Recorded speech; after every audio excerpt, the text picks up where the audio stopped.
that us as a party, and I want to speak as the deputy party of ODM, our brothers in Kenya Kwanza, the challenges they are facing today for the impeachment of the deputy president, as a party, we are not party to it. What Parliament is doing, they are doing what they are supposed to do. Therefore, we ask them to diligently assess, evaluate, and give verdict as it is. As a party, our business is clear. We are official opposition of this country. All the minority, as it were. We are not in government. We have only donated few of our people who are expertise in those fields to help the Kenya Kwanza regime to stand. We want to thank Baba. If it is not for Baba, this country would have gone to the dogs. And all of us, we had at stake.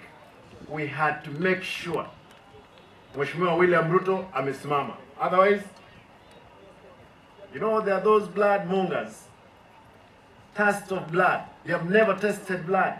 They would want us to go into war. We will not go there. Therefore, for now, we want to thank President Ruto for standing with Baba for the AU seat. Because you have given us a hand, we will support you to finish your term. Then we'll take over as indeed the government of the people.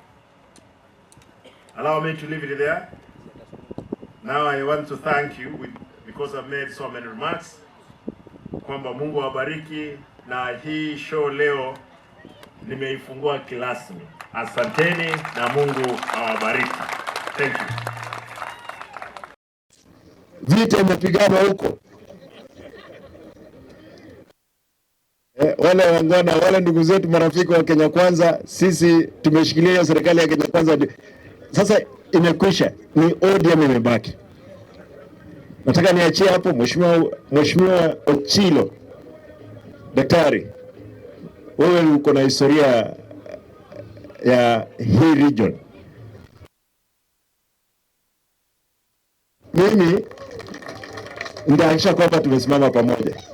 Hii ukiwa hapa, hata kama wewe ni goon, we will handle you in the manner hiyo mnakuja. Sisi kila mtu anavyokuja ndio tunaonana na yeye.